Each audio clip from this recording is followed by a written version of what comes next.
Every day, my 12-year-old brother-in-law would tell me, "Sister-in-law, I'm feeling so hot," even though it was the middle of winter. One day, something happened that left me completely shaken. What I saw on his phone, you wouldn't believe it.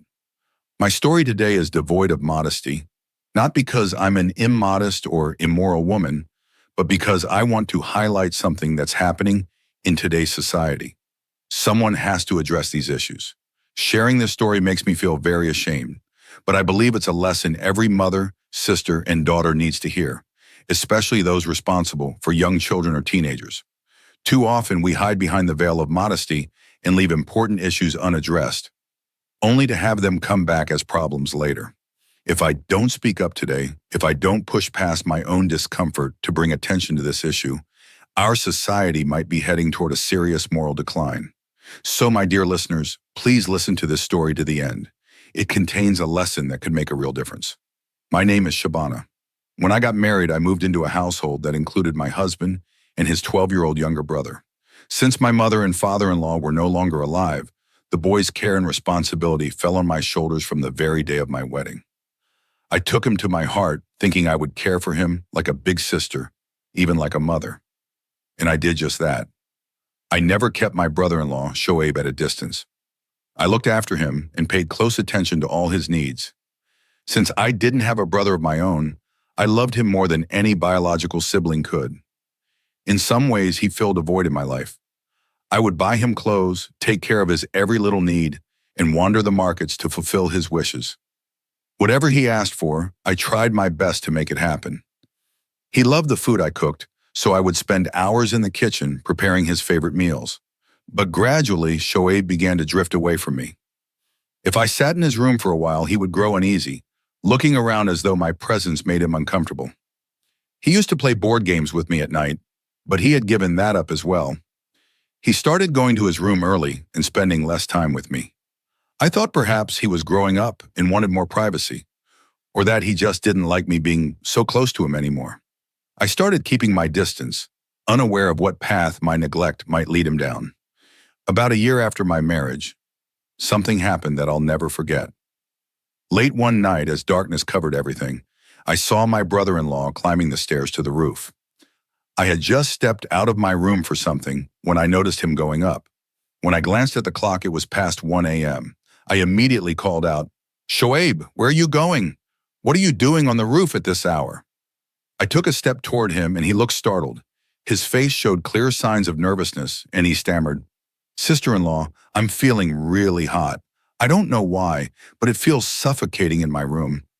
I thought I'd go up on the roof to get some fresh air." His explanation made me stop in my tracks. I asked him, "Are you all right? It's December. Chilly winds are everywhere. You can't even lie down without a blanket. And you're feeling hot? Are you feeling okay?" As I said this, I walked closer and placed my hand on his forehead. Sure enough, he was sweating, which surprised me because I was wearing a light sweater over my clothes since the cold had intensified over the past 2 days. Yet there he was, drenched in sweat. Despite my repeated questions, he simply replied, "There's nothing to worry about. I'm fine. I'll come back down in a little while." Saying this, he quickly climbed the stairs. I was heading toward the kitchen, so after Shoaib went up, I went into the kitchen, grabbed a water bottle and glass, and returned to my room. My husband, Zamir, asked, "Who were you talking to?" He had apparently woken up from sleep, perhaps due to my voice or because he noticed I wasn't in the room. I told him it was Shoaib. He was heading to the rooftop. He said he was feeling hot, and that's why I was surprised. How could he feel hot in such cold weather? I was just asking if he was unwell. After hearing me out, Zamir shook his head and said, "He's growing up. It's just that age when boys feel hot-headed. Why are you making a fuss over it? If you had a brother at home, you'd understand." Then he added, "Don't hover over Shoaib so much. He's at an age where too many questions will only push him further away. Boys are just like that at this stage. Besides, we belong to a very honorable family. Our boys are more virtuous than the girls. Not like your family that would disgrace themselves in front of everyone." As usual, my husband made his disparaging comment and turned away to lie down. Hearing this, a pang went through my heart. My husband never missed a chance to remind me that there were no men in my family. Among my relatives, I only had one uncle, whose son had eloped with my third sister. Zamir constantly used that against me, even though it wasn't my fault. The two of them were in love, and since my aunt hadn't agreed to their marriage, her son ran away with my sister Saba. But he married her respectfully, and my aunt eventually accepted them both. Still, that stain on our family name refused to fade, and Zamir never let me forget it. This time was no different. With a heavy sigh, I sat down on the bed. We were four sisters, raised by a widowed mother. I was the eldest, and I had married Zamir. My marriage to him had been arranged due to his mother's last wish. She had asked for our wedding on her deathbed, even though Zamir was not at all happy about it. But since my mother and Zamir's mother were childhood friends, their insistence solidified the union. Zamir, however, had always wanted an affluent and influential in-law family, one that could support him financially through thick and thin, and with brothers-in-law who could stand behind him. Instead, he ended up with a widowed mother-in-law and three young sisters-in-law. He often lamented that if I had brothers, they could have helped him. I couldn't understand why he cared so much. He was a grown man with a job. What difference did it make whether I had brothers? Yet he would frequently bring it up, just as he often reminded me about Saba's elopement, saying that my family lacked any claim to respectability. Not long after the wedding, I began to understand why this was the case. It turned out I had a married sister-in-law named Noreen. Her husband didn't work much, and whenever she needed money, he would force her to come to our house. She would arrive crying and pleading in front of Zamir, and he would give her some money from his salary before she left.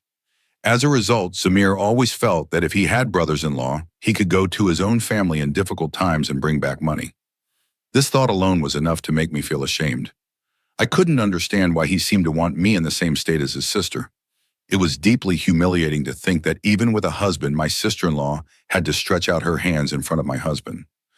I could clearly feel the shame in her eyes, being a woman myself. But Zamir didn't seem to notice the humiliation in his sister's lowered gaze. He just wanted the same kind of help from his brothers-in-law that he was giving to his brother-in-law. But God had willed otherwise. I had no brothers or any close male relatives who could stand behind me as a source of strength. Ever since my uncle's son married Saba, my mother had severed all ties with her in anger. This too was because of Zamir. My mother felt deeply ashamed in front of Zamir and closed the doors of our home to Saba. Yet even this didn't satisfy Zamir. Once again, he used it to insult me, pointing out that there were no boys in my family and that I couldn't possibly understand boys. But I wasn't so naive as to not realize that it was unusual for a 12-year-old boy to feel so hot in the middle of winter that he'd go straight to the rooftop. Strange thoughts swirled in my mind. My mother often said that at night jinn and ghosts roam the rooftop, so one should avoid going up there. My brother-in-law Shoaib was very handsome and endearing, with slightly long hair that reached his shoulders. I couldn't help but wonder if he might be under some kind of supernatural influence. But I knew if I shared such a thought with my husband, he would be furious because he had no tolerance for such ideas. So I stayed quiet, lay down, and eventually fell asleep thinking about Shoaib. The next morning, when Shoaib sat down for breakfast, I looked closely at his face. His eyes were indeed red. My first thought was that he might be possessed by a jinn. But I quickly dismissed the thought and, as I placed breakfast in front of him, asked how he was feeling. Hearing my question, he seemed startled and hesitated before replying, "I'm fine now. I just felt a bit hot last night." I gently told him not to go to the rooftop at night anymore, adding that bad things can be lurking there, and it's better to stay safe. Hearing this, he looked at me in surprise, then smiled faintly and said, "You don't need to worry about me. Just take care of my brother." There was a hint of bitterness in his tone that I couldn't miss. That's when I realized he wasn't as much of a child as we thought. He understood the unspoken tension between Zamir and me, and he indirectly acknowledged it in his words. Feeling deeply ashamed, I quickly got up from the table, my heart filled with even more resentment towards Zamir. They always humiliated me in front of everyone. No matter the situation, they would say such things that I couldn't raise my head in front of others. Even when my own mother and sisters visited, they didn't hesitate to disgrace me. And now today, Shoaib had also made it clear to me that he was aware of the tensions between us. I didn't question him again, and he left for school. Coincidentally, my sister-in-law came by again that evening. When I saw Noreen, I noticed a bruise on her face, and I immediately understood that her husband had hit her again. She sat down next to me, crying. Our mother had passed away, and the shadow of our father had been gone for years. I was her only older sister-in-law, and she would often confide in me. She said, "Bobby, they were asking for money again." I refused and said I wouldn't go to Zamir Bai again, so he beat me badly and forced me to come here. He even said that if I didn't bring money, he'd divorce me. I hate having to ask my brother for money again and again. You just got married. Soon you'll have children and your own expenses. How long can Zamir Bai keep giving my husband money because of me? But Tabriz doesn't understand this. Hearing this, I gave a faint smile and said, "You know, Noreen, all men are the same. They take full advantage of a woman's weakness. Your Zamir Bai will continue helping you throughout your life. Do you know why? Because deep down, he wants someone to help him in the same way.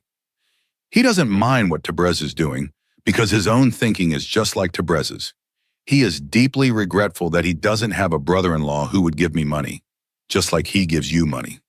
Tears welled up in my eyes. For the first time, I opened my heart to Noreen.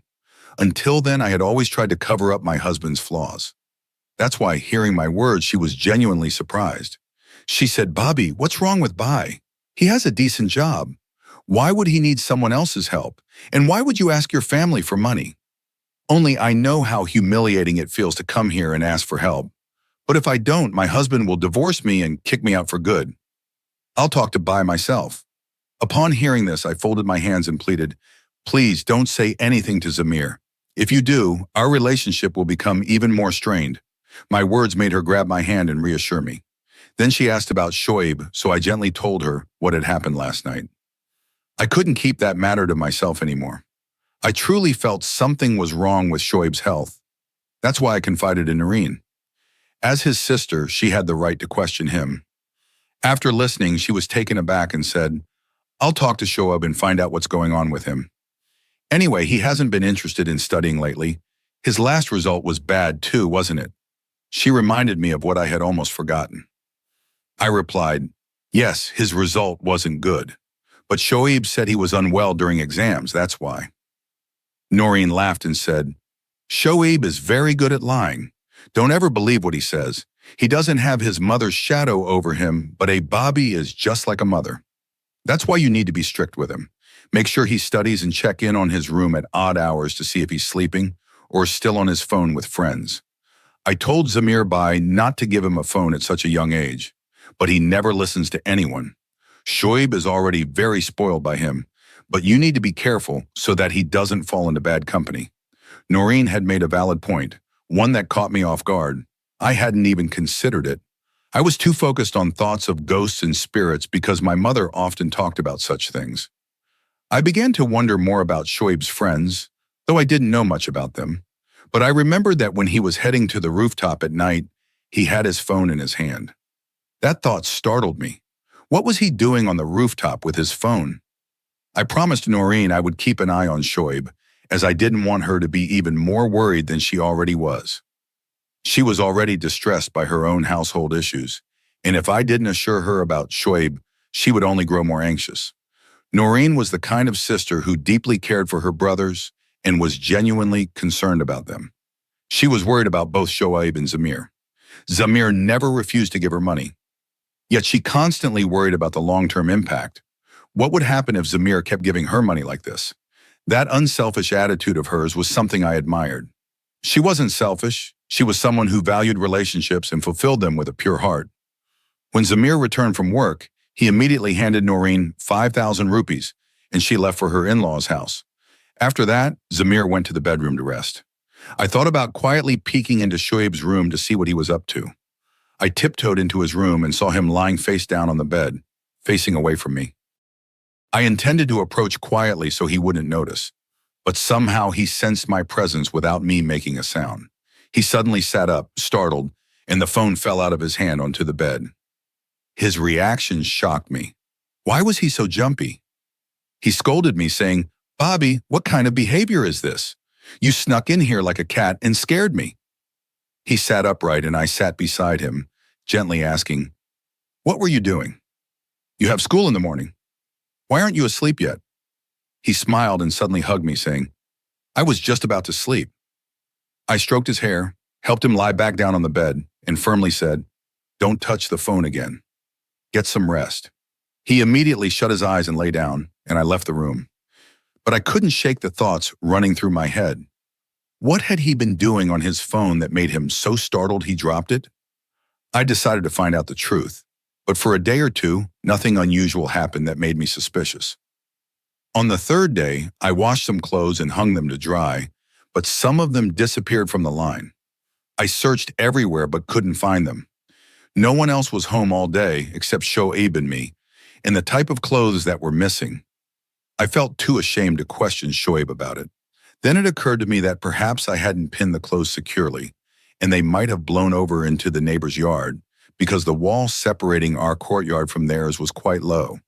But considering the nature of the clothes, I couldn't bring myself to ask the neighbors either. I became increasingly anxious. A couple of days passed in this confusion, and I didn't mention it to Zamir either because I feared he'd blame me instead. On the fourth night, as I stepped out of my room, I noticed a faint light coming from Shoaib's room. In the dark, the faint glow clearly came from a mobile phone. That alone startled me. What was he doing on his phone at 3 a.m.? His door was slightly ajar, so I tiptoed inside without any difficulty. I was even more careful than before, but as soon as I stepped in, what I saw left me completely shocked. Shoaib was lying on his stomach, facing away from me. That was his usual sleeping position, so he didn't sense my presence. But from where I stood, I could clearly see the phone screen. The kind of videos playing on it at that hour made me feel utterly ashamed. Even as a married woman, I had never seen such indecent content. The partially clad figures moving on the screen disgusted me. I wanted to grab him by the collar and slap him a few times. As I moved closer, I noticed something that stunned me even more. He was holding the very clothes that had gone missing from the clothesline.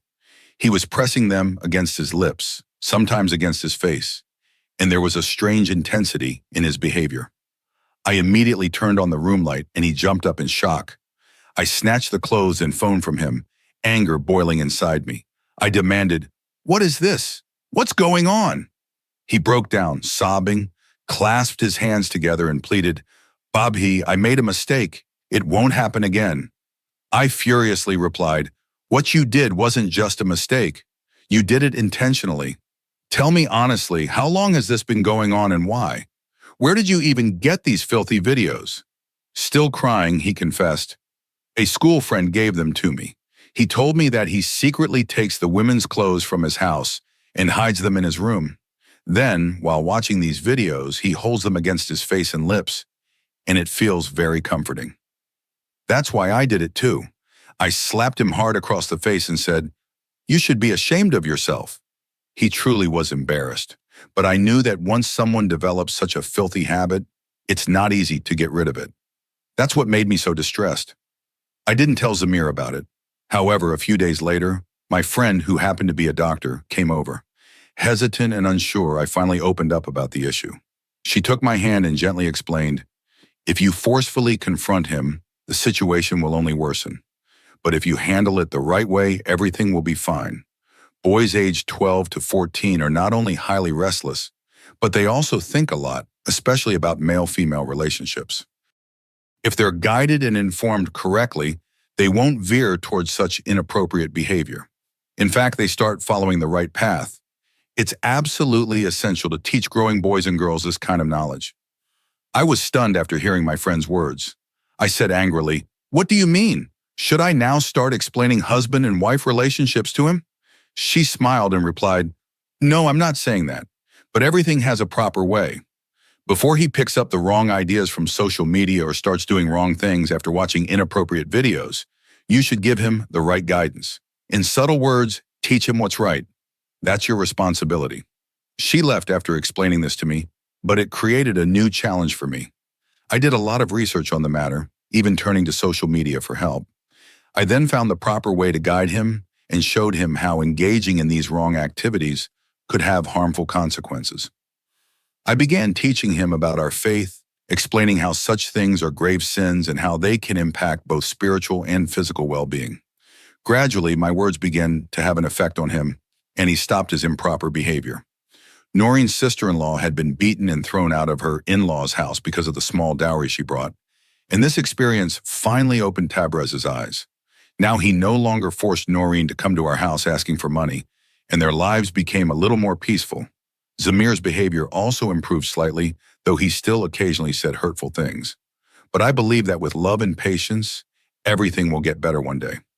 The reason I've shared this story today is solely to emphasize that we must raise and educate our growing children ourselves. If we leave them unchecked in this age of social media, they will become like unbridled horses, engaging in all sorts of behavior that lacks morality.